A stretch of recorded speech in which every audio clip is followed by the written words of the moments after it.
Hey, good day everybody. How's it going? Thanks for checking out this video today. So you guys might recognize this car from a previous video. It's been a while. This one's a 2015 Challenger Scat Pack. And this one's got a BES Racing Engines in it. It was a short block that they built. Not the long block, but a short block. This has been about 2 or 3 years ago. And the previous owner sold the car because he kept having issues with it, mainly the valve train. This is some of the information that I found out after we got the car in here. Bent push rods, stuff like that. So the new owner buys the car and it runs great, makes good power. It's got a Whipple supercharger, and all of a sudden he started getting a pretty bad racket out of it. A lot of noise out of the driver's side valve cover. We'll leave a link in the description below on the video on that. So go check it out. That was kind of the first stage of this build. So we ended up removing the heads. We had the one head repaired and we had them CNC ported. We went and took them back to BES Racing Engines. They do have a CNC program on doing heads and intakes. So they did get the heads ported. They reconditioned the heads, went completely through them, and we got them back. So now we're getting the car ready to get the heads put back on. We got some new head gaskets. We got some new ARP head studs. It already had head studs on it, and I could have reused them, but I don't really know, how many times they've been reused. And instead of checking them with a stretch gauge and all that, I just went ahead and bought new ones. They're not very much money. So I'm gonna go ahead and show you. We got the block cleaned up and it is ready to sit the heads on. We got the new gaskets over here. So this setup had these rocker shaft stabilizers, they call them. It's a company called Stank Motorsports. They actually make these. It ties the intake and the exhaust rocker shafts together. So we went ahead and got new ones because they've been on and off so many times from what I understand. So we went ahead and got new ones.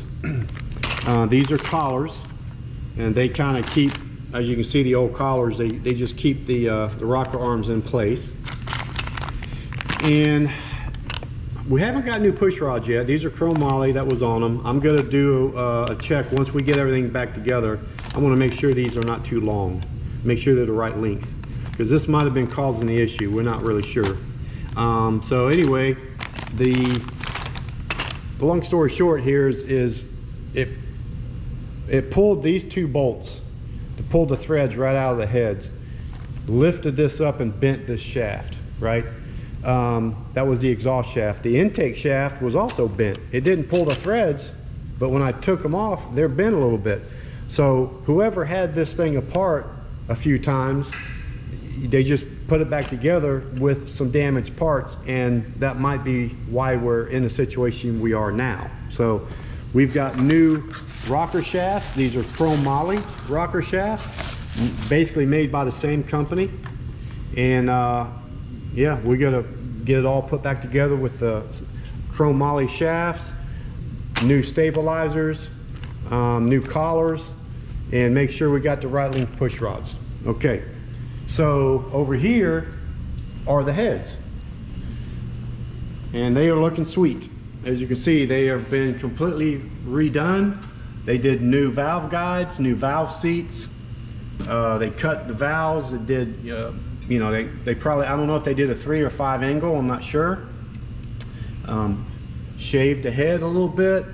CNC port.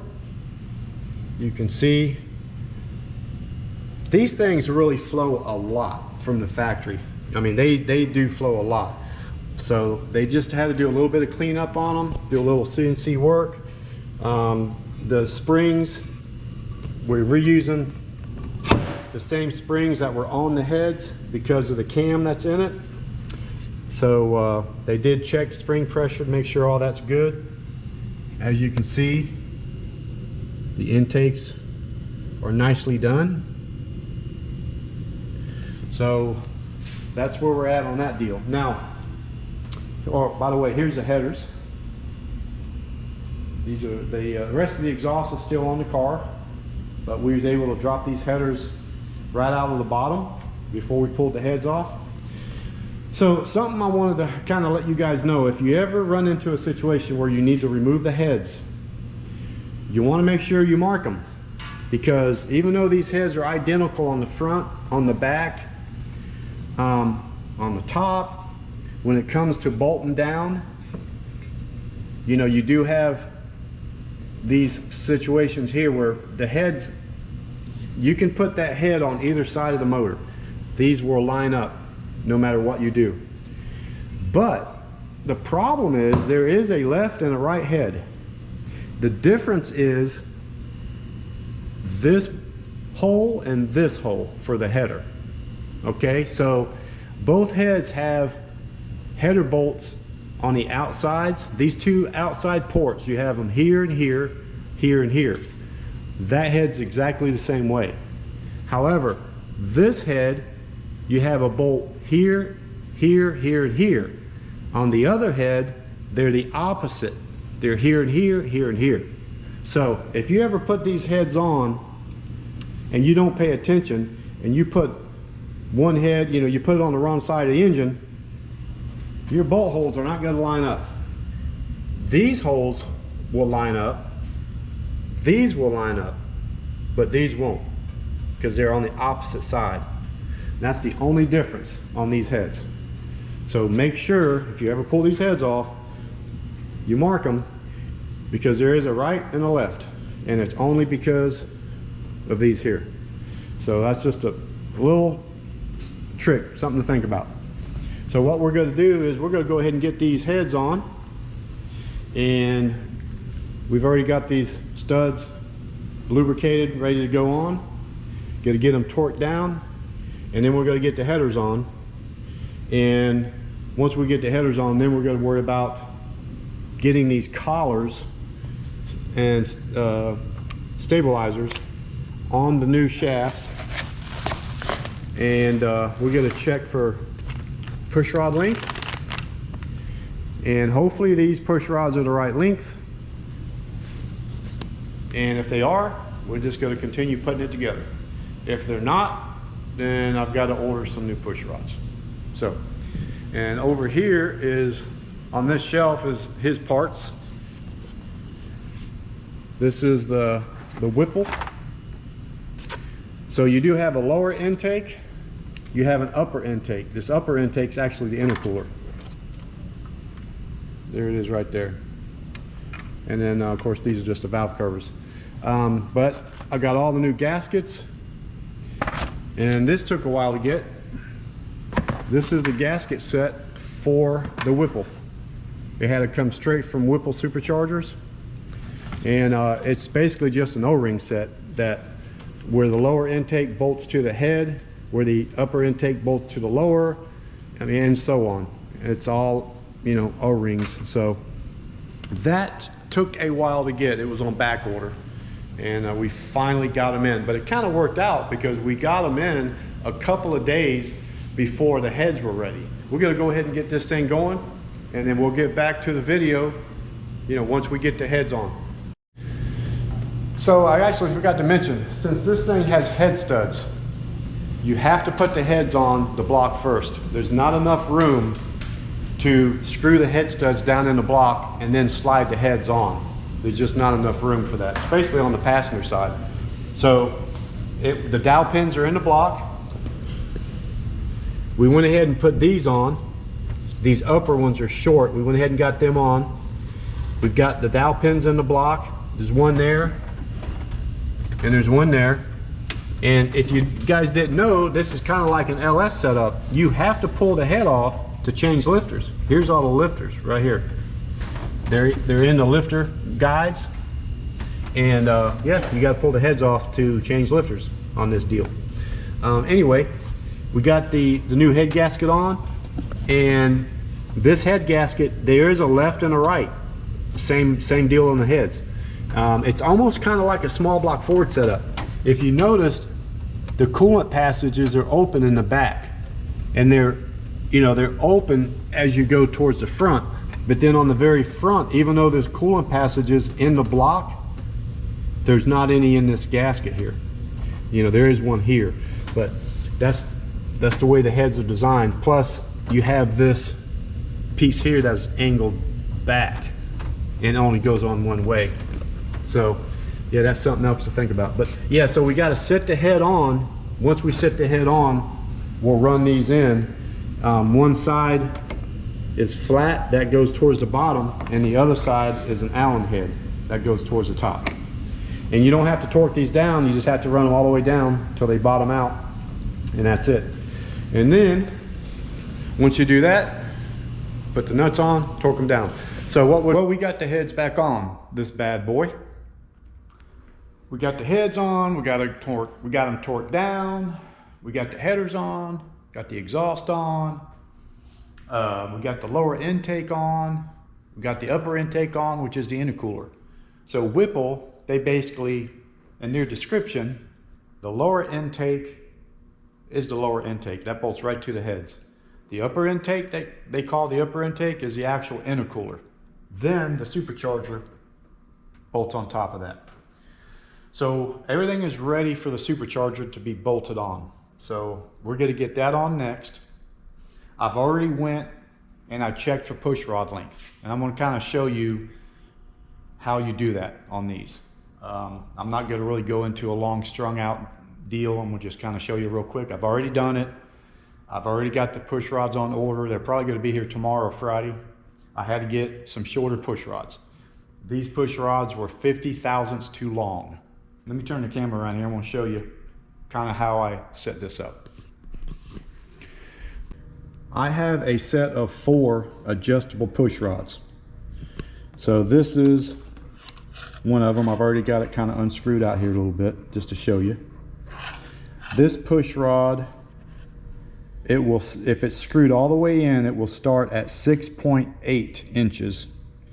All the way out, it is 7.8. See, let me screw it in. See, they just screw in and out. This one's 7.8 to 8.8. This one's 8.8 to 9.8. And these are chrome moly. This kit was a little bit expensive. I've got the 4th one is actually in here. But they're chrome moly. They're good. They're strong. Okay, so these are the new chrome moly rocker shafts. I've already got the collars set in place and everything. I've already got them tightened down where they need to go. The Allen bolt has to face down on these, and they have to go between the spring and the head where the spark plug hole is. So it was a little bit of a trick. I had to basically snug them up so I could slide them, but yet keep them tight enough not to move. Once I put the rocker shafts on, once you get all this tightened down in place, you want to adjust this collar to keep this rocker arm from moving over this way. And you want to keep 10 to 15 thousandths clearance between the collar here and this stabilizer. So that just gives you enough to get oil in between both sides, keeps it lubricated. From the factory, they don't come with these stabilizers or these collars. They just come with individual stabilizers, well, individual caps that bolt down to the exhaust and intake. They don't tie them together. This just makes them stronger. They don't come with these. Basically, the angle, if you notice the angle of this is the intake push rod. It comes out and angles towards the back of the motor, and that kind of keeps this rocker arm shoved against this collar here. The exhaust, it comes out and angles towards the front of the motor, So it does the opposite on the exhaust down here. It keeps it shoved that way. But what they found is this particular company, they build a lot of stuff for the old school Hemis and the new Hemis, the new Gen 3 Hemis. They do a lot of the super stock stuff. And what they found was when these motors are running super high RPM, I guess these were having some issues moving too much, and they were causing issues with bending push rods or whatever. So they came out with this collar deal. So, but anyway, once you get that set 10 to 15 thousandths on all of them, you got to pull this whole shaft back up. Then you got to tighten these down because they're on the bottom. You can't put them up because they hit the valve cover. So they were a little bit of a trick. So once I did that, I had to put them back on and double check to make sure they were all good, which they were. I had to do that on the intake and on the exhaust. Now, as far as checking for push rod length, you put the cam down on the base circle of the lobe. You know, that's on the very flattest part of the lobe. I'm not going to go into detail on how to do that. There's plenty out there on the internet to tell you how to do that. But anyway, this is the intake. And if you notice, I've got this adjusted to where there's just a little bit of movement up and down. Okay, and I've already got this thing, I got a line drawn on it because I already know what the length is, right? So what I'm going to do is I'm going to screw this out, this push rod out, to line up with that line, and that's going to put me right at 0 preload, where you won't have any movement up and down on this rocker. It'll just be it won't be pushing down on the lifter. It'll just be 0 preload. And at that point, I pull this back out, this adjustable push rod, and then I'll measure it. And I measure it with this deal. Okay, I'll stick it in here. That's why I got it. Once I got the length that I needed to get this in play out, no preload and no play at all, what this would be called 0 preload, I drew a line on that push rod. So that way when I pull it out, if it turns, I know where to put it back at. That's why I've got it. I drew a line on it, and I just basically used, you know, this little white Sharpie. So anyway, then I put it up in here. Let me go ahead and grab it out, and I'll stick it in here, and you'll see it comes to 6.7 inches. All right, so I had to take, you know, the whole shaft out first. I pulled the adjustable push rod out, and you can see that's exactly 6.7 inches long. This is the intake. So the exhaust, they ended up being 8 inches long exactly when I did the same exact procedure. So at this point, this is 0 preload on the lifter. What you want on these Hemis, these Gen 3s, is you want between 50 to 80 thousandths preload. That's all you want. I typically like to keep it right around that 50 to 60 mark. I don't like to load that lifter all the way up to 80. Because you can get these push rods in 25 thousandths increments, sometimes even a little bit smaller than that. So what I ended up doing is, since the 0 preload comes in at 6.7, I basically purchased a set of push rods for the intake. I got it written down right here. I got them, they're 6.750. That's the length of the push rod. That's going to give me exactly 50 thousandths preload on that lifter. And on the exhaust, since the exhaust came in at 8 inches preload, I ordered a set of 8.050 on the exhaust. It gives me 50 thousandths preload. Now you can go as much as 80 thousandths preload. So let's say it came in at, you know, 8.008 or 8.010, whatever. And I wouldn't want to order an 8.050. That'll only give us 40 thousandths. That's a little bit, that's just not quite enough for these engines. So you would order if it's a 25 thousandths, then you would order like a 8.075 or whatever. They do have them. You just don't want to go over that 80 thousandths preload. The problem is these push rods. So since I needed a 6.750 on the intake, these push rods are 6.80. These are 50 thousandths more than what they should be. So that would have gave us a total of 100 thousandths preload. And on the exhaust, same thing. So that could have been the problem. Thing had too much preload. I was kind of wondering about that, if that was the problem, why it, it did kind of, some of these are strong chromoly push rods. They're 80 wall thickness. They're not showing that they're bent, but when you roll them, you can tell they're not 100% straight. So I ordered another set, and the ones that I ordered, instead of 80 wall thickness, I stepped it up to 116, or they're either 116 or 118 wall thickness, I forget. So what the wall thickness is, you have a 5/16 push rod. These are 5/16 outside diameter. And then you have a hole in the middle, that the oil goes through. And then the thickness of the outside wall is 80 thousandths.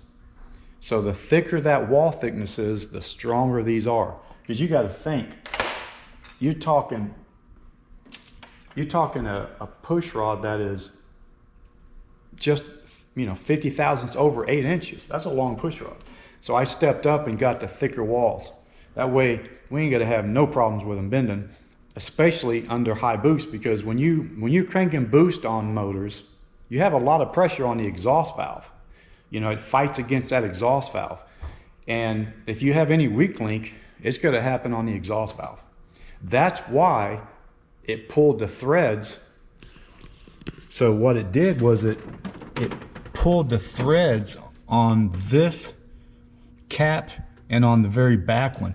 And when it pulled, and that's on the exhaust, and when it pulled the threads, it lifted this up and it bent this shaft, the exhaust shaft.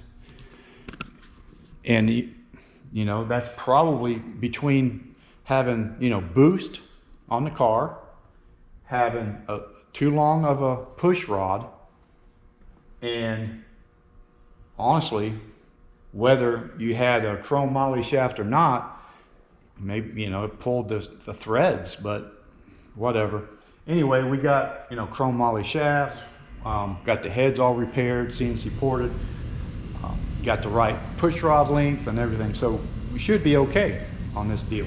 So anyway, that's how you check for push rod length, and that's really on any motor, but typically on a small block Ford, that's adjustable, you do push rod length a little differently. You do it by centering the rocker arm on the valve stem. On these, since they're bolt down, you have to have a certain amount of preload. LS motors are the same way. They are bolt down rocker arms, and you have to have a certain amount of preload on the lifters. So you basically check it the same way. So, but anyway, that's how you got to do them. Just wanted to show you guys, if you ever get into these Hemis, they are a little bit of a different animal for sure. So you got to do your homework on these things. Alrighty, so I want to go ahead and get these other two shafts set up. The other intake, the other exhaust, I'm going to double check them on the motor, make sure that where they need to be. All right, making good progress here. So I got the supercharger on. I went ahead, I've got the driver's side all buttoned up. All I got to do is I got to put the spark plugs in, put the coil packs on that side, and plug the coil packs in. And then of course I got to put the air filter and everything on here. I cleaned it. I've got it sitting out in the sun out there drying. It's actually just about dry. I cleaned it yesterday. Had it sitting overnight, and then I put it out in the sun today. So I'm going to show you, I've got the other side, I don't have the valve cover on yet. Let me show you what it looks like all put together. So these are chromoly shafts. as you can see in the darker color. These are the stabilizers that they call them, and then these are the collars. That's kind of what it looks like. I basically used assembly lube, and I put assembly lube all inside the rocker shaft, or on top of the rocker shaft inside the rocker arms. I put, you know, lube on that side of the rocker, inside on either end of the push rod. I just wanted to make sure that everything was lubricated very well. I want to spin this motor over. Once I get this valve cover on, I'm going to leave the spark plugs out, and I'm going to spin the motor over and get oil pressure all through the rocker shaft system there. And then I'll put the spark plugs in, and it'll be ready to fire up. But I got everything back on. I had to take this fan out just to get the belt off. So I got the belt back on, I got the fan back in. I mean, you can't even get a socket down there on the crankshaft to turn the engine over with the fan in. There's not enough room. It just blows my mind how big this car is. I mean, these are big cars. You know, this is a Challenger, basically the same platform as the Charger. That's why the two-door Challenger looks so, it doesn't really look big, but it is a big car. You would think, as all this room that they have here, they would have made just more room between the engine and the radiator support here. But you know, it is what it is. I mean, the engine sits back in there, but not that bad. There's a lot of room in the back if you look. Okay, so I'm gonna go ahead and get this valve cover on this side, and then I can just run the harness, plug everything in, get this heater hose hooked up. I got to get these hoses, they're for the intercooler. There's actually a tank down there for the cooler. There's a heat exchanger in the front here, and that hose actually hooks back here on this side, and then there's another hose right here that hooks on this side right there. Then once I get those hooked up, then I can, this is the fuel line, pops down on the fuel rail. So get that done, get this thing wrapped up, see if I can't get this thing fired up today. So yeah, so today's Saturday. It's been raining for the last 3-4 days, whatever, all week. It's really nice out now. So if I can get this thing running today, that'd be a big plus. So got a little bit of work left to do. I've already changed the oil, got new oil filter in it, everything. Just got to tidy this thing up, get this thing done. We got this thing done, finally.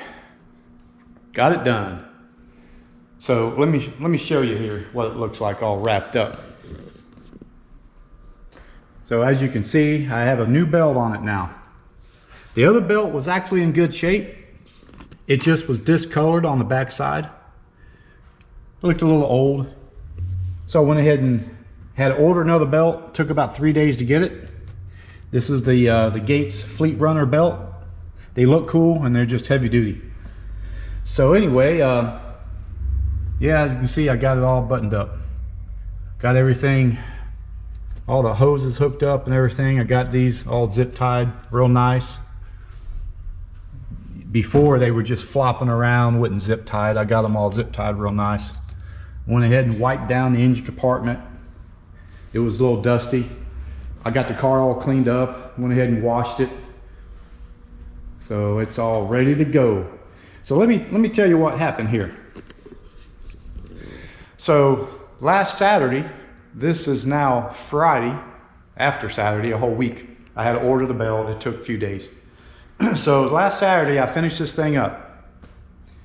Fired it up, it ran great. It even sounds better with these, with the right length push rods. The cam sounds so much better, man. It's got more lope to it and everything. I haven't driven the car yet because I got it running I got it all warmed up, got the fans turning on and off, the coolant level was good, everything. You know, and I always check for leaks. Anytime you take stuff apart, you got to check for leaks. You got to check stuff out, man. You don't want the car to go out with any issues. So I'm looking around with my flashlight, and right down in the front of the motor, I see one little drip of coolant, just a very small drip. I thought, oh, maybe it's just left over from where it ran down in the frame. I still had it on the lift, so I lifted it back up. I'm looking around everywhere, and I also checked, you know, head gaskets. I checked everything to make sure there was no leaks going on, because we had a lot of pressure in the cooling system, you know, it was warmed up, ready to go. Sure enough, there was a little bit of dribble, not very much, coming out of the lower radiator hose where it connects to the water pump. You know, and I didn't even take that hose off. Of course, the car's been sitting a while, you know, waiting on the heads to come back. You know, and the hose, whatever, it probably would stop leaking, because I know it wasn't leaking before, really, but I noticed it had the factory squeeze clamp on it, and it also had a worm clamp, a regular hose clamp somebody had put on there. The hose clamp wasn't even up far enough to do anything. It was just squeezing on the hose. It wasn't squeezing on the water pump underneath the hose. There wasn't enough room there. The squeeze clamp, the factory squeeze clamp, was too low. So I went ahead, drained the coolant back out, took the fans back out, and I did this. I came in on Monday. I let it cool down over the weekend. I came down, did all that on Monday, and took the radiator hose off. I was just going to get another one. Well, you can't, they were special order. Nobody has them. It's a complete lower assembly because it's got an oil cooler on it. So it's not just a lower radiator hose. You don't get the oil cooler with it, but you get the hosing for the oil cooler. It was going to take a long time to get. Nobody had them in stock. I was going to have to get it from Mopar, from Dodge. So I went ahead, and the hose itself was in good shape, but the end of it had been used so much, it just didn't look good. So I went ahead and cut off about 1 inch of the hose. I put it on there and put a nice new wide hose clamp on there, and we're good to go. So that really should have been done. Whoever put it back together at that time, they should have just did that, or at least got a new hose at that time. If I would have known that, I would have ordered another hose and would have had it, because we had the car for so long waiting on heads to come back. But I didn't know that, you know. There again, you know, I wasn't really paying attention to that part of the motor. If I would have looked a little bit closer and seen that, then I would have kind of realized maybe that was an issue before, and I would have taken a look at it. I would have went ahead and just ordered a hose and done, you know, put a new hose on it. But it is what it is. It's just a lesson learned, you know. It's when you get a car and you start working on it, you just don't know, man. You just need to go over it with a fine-tooth comb to see if there's any other issues that may happen. In this case, there was, and it cost me more time. So, but we're good to go now, and I decided to go ahead and put a new belt on it while I had the fans out, since you got to take the fans out to even replace the belt. Plus, it looks a lot better. I mean, you know, with the new belt on there, it looks better. So we're good to go. I want to go ahead and fire this thing up. I'm gonna get it outside, fire it up, let it warm up, and take it for a ride, and we'll see what it does. All right, we got it outside, got it all warmed up. Let's do a little walk around, and then we're gonna take it for a ride.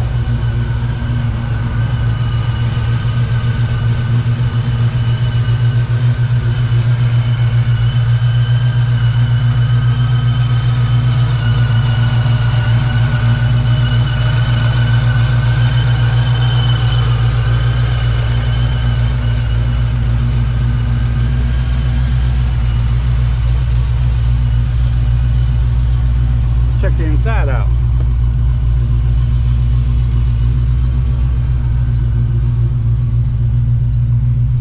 Super clean. We changed the sensor on that air fuel gauge. Looks like it's reading correctly, at least idling now. We're going to see what it reads when we take it for a ride. The other one was not reading right at all.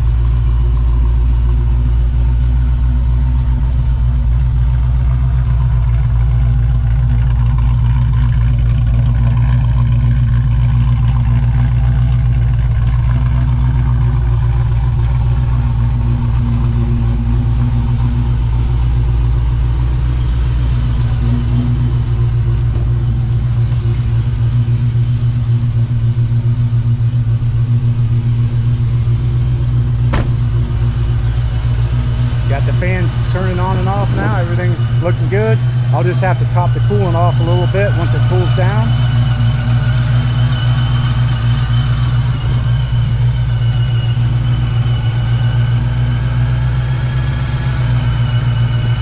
All right, let's take it for a ride.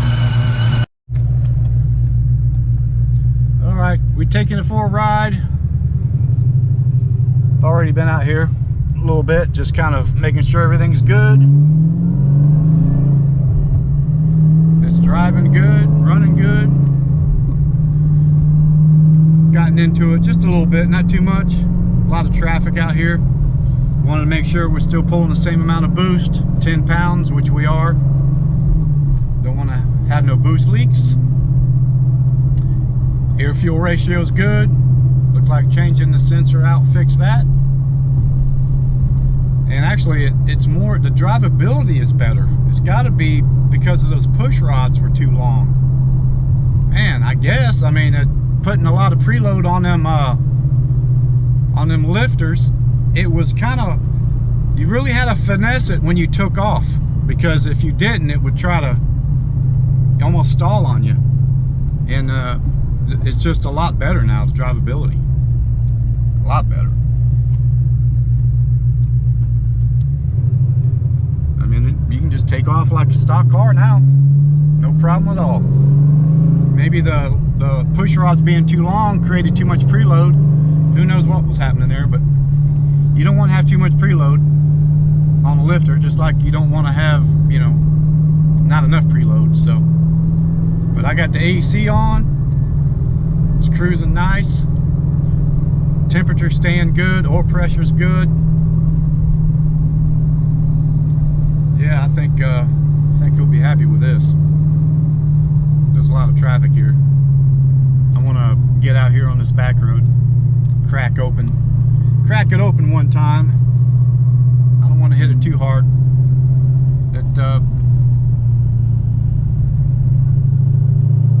Because the gas in this thing's kind of old. You know, so that's why I really haven't really gotten on it, because we got to put some fresh gas in this thing.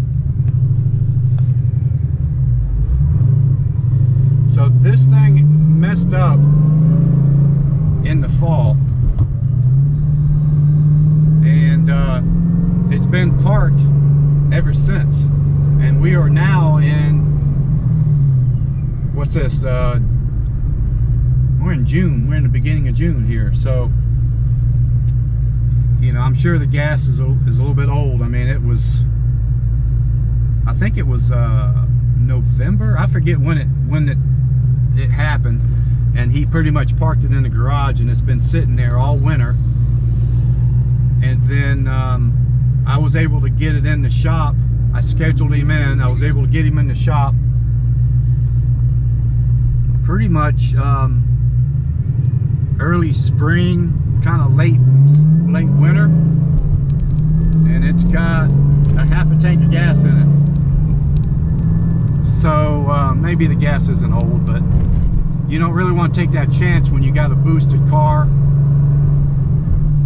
So yeah,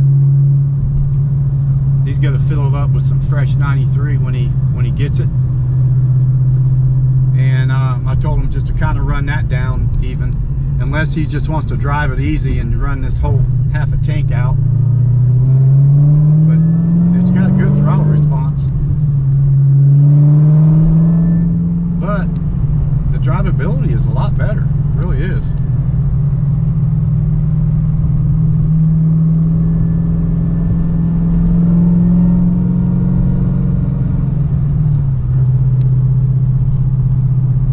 Yeah, this is kind of going home time. It's 4:15.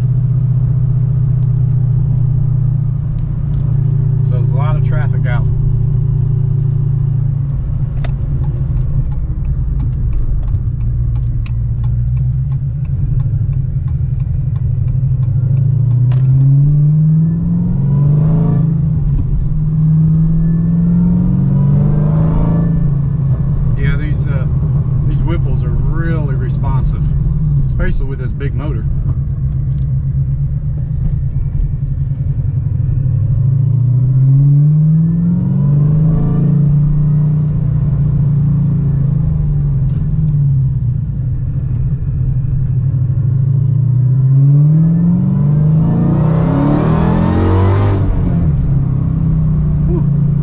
Good. I'm not going to get on it much more than that. I didn't lay into it too hard, but it seems to run good. I think we'll be good to go, man. Good to go.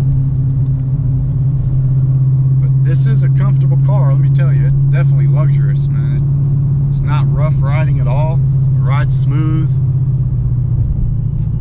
It's got all kinds of adjustments. I mean, it's got track. I mean, it's got all kinds of adjustments in here. You go into this deal here. I didn't really mess with it too much. I'm not familiar with it, so I'm not gonna mess with it. But it's got active exhaust, and it's got track pack. It's got cruise. It's got comfort. It's got all the settings, man. Yeah, he'll be happy to have it back. You know, we're still in spring, kind of approaching late spring, so that was the plan, to try to get it back to him before summertime. We didn't know how long it was going to take to get the heads back, and it took a while, but it feels good. So I'm gonna go ahead and end this video. I think we took enough of your time on this deal. Appreciate you guys checking us out. And leave some comments below if you'd like. You know, maybe hit that thumbs up button. Don't forget to subscribe if you haven't already, and you know, even share the videos. And we'll have some more videos coming out soon. So I do appreciate it. We'll catch you on the next video.